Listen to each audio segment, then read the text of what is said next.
Welcome to the CyberOptics booth here at IPC Apex. I'm delighted to be joined by Subodh Kulkarni, the company president. Nice to see you again. Good to see you too, Trevor. Okay. So we're here to talk about essentially the SQ3000, which is your flagship machine. It has evolved over the years quite considerably, combining SBI, AOI, and CMM in the metrology, which is huge.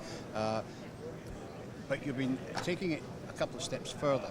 Perhaps you could maybe enlighten us on what the recent developments have been. Sure. So fundamentally, SQ3000 uses what we call MRS technology. MRS stands for multi-reflection separation. It's a unique way of doing 3D non-contact optical sensing that enables us to get higher speed and higher accuracy both at the same time compared to other competitive approaches. In this next generation SQ, we call it SQ3000 Plus, we have taken the MRS technology to the next tier, and now we are using not only better resolution cameras like the 5 micron resolution camera for smaller components, but we have also adjusted the angles of the projector and the camera so we can truly look at very reflective surfaces like a silicon wafer or glass or something very reflective that normal SPI and AOI systems would struggle to look at because light just bounces around. Well, the more you miniaturize, the more you're going to run into these types of devices. Absolutely. Miniature devices, there are very reflective, but equally important, there are some applications like this mini LED, micro LED, which is taking off in a big way right now. You are essentially putting those small LEDs directly on substrates like glass. So you have to look at glass and inspect the small LED right on top of a very reflective surface.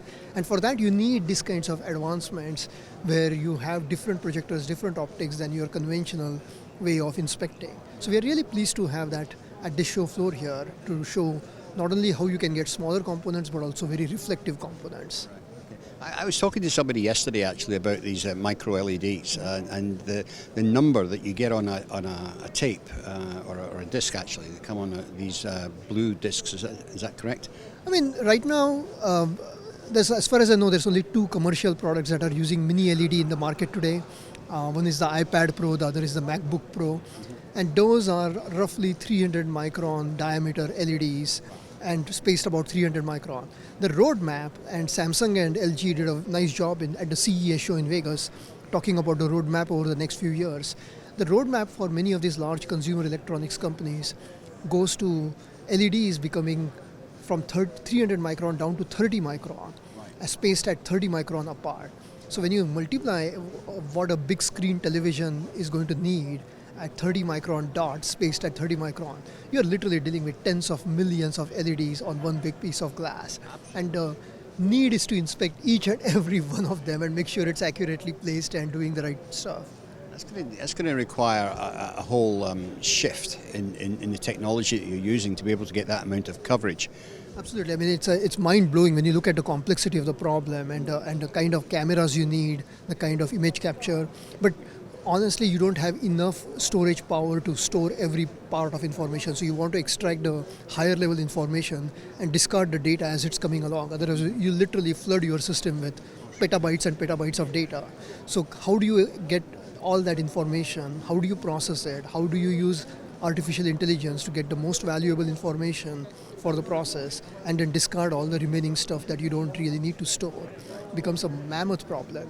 So you not only need better quality optics, better quality projectors, better algorithms, but also better quality GPUs, better quality storage devices. So it just takes inspection to a yet another whole new level. And how do you store the traceability?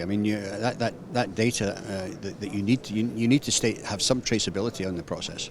And that is a challenge. When you have tens of millions of mini LED dies or bumps or pillars like in the semiconductor industry back-end area, how do you know which one is you're looking at?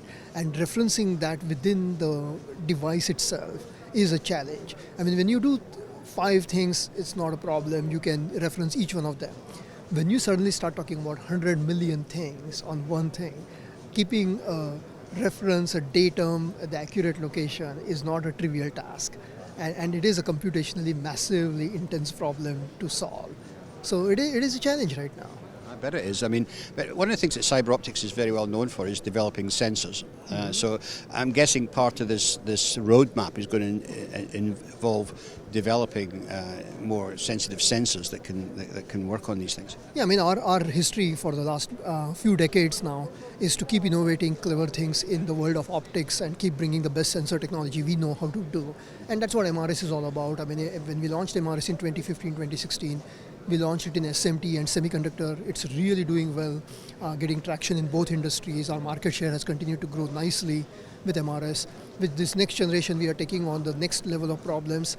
We really feel pretty good about like getting into mini LED and some other very advanced electronic applications.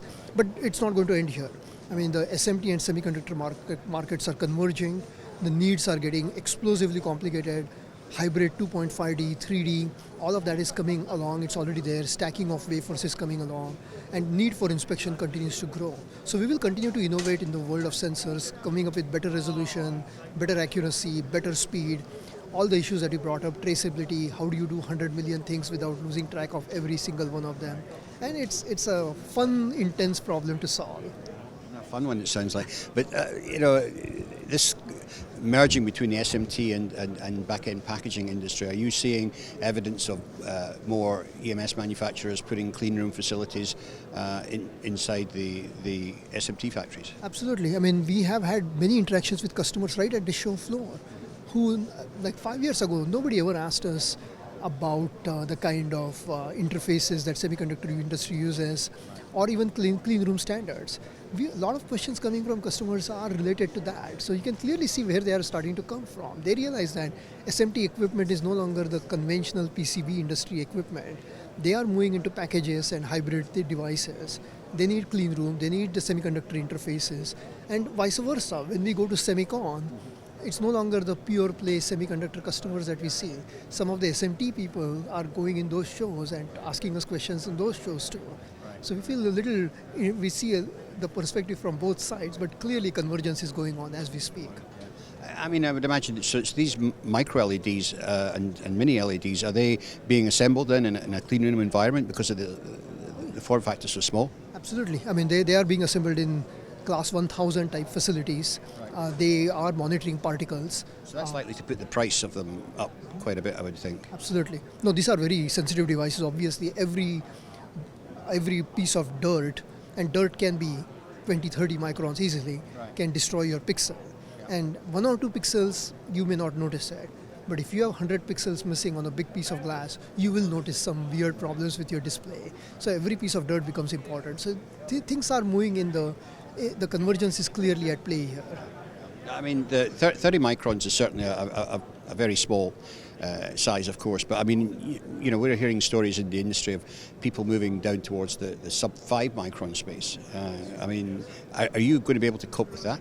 Well, the way I look at it is, at least the current MRS sensor technology, we are using optics right now. So we are using visible wavelength. So the blue light we are using is 400 nanometer, which is 0.4 micron.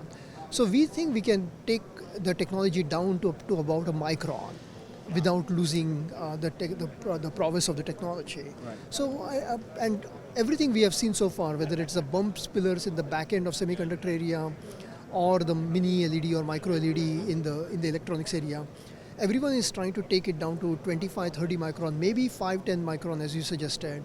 But beyond that, nobody is quite thinking using SMT type processes or the conventional back-end semiconductor processes. Once you go sub-micron, you will have to go to the front-end kind of semiconductor processes. Then the technologies shift quite a bit. Then you are dealing with X-ray or UV or EUV, those kinds of technologies. So E-beam inspection, very expensive, very slow, but different world. But up to a micron, we feel pretty good about the MRS sensor technology and what we are doing right now. Well, it's always great to see how you keep pushing the envelope, Subodh. So I want to thank you for telling us about it, and we'll be seeing the SQ3000 Plus, I guess, in its real form very shortly. It should be in the US in the next month or so. So it's already on its way from Singapore, which is where we assemble our systems. Right. Well, we'll look forward to catching up with that once it's here. Thank you, Trevor. Good to see you again too.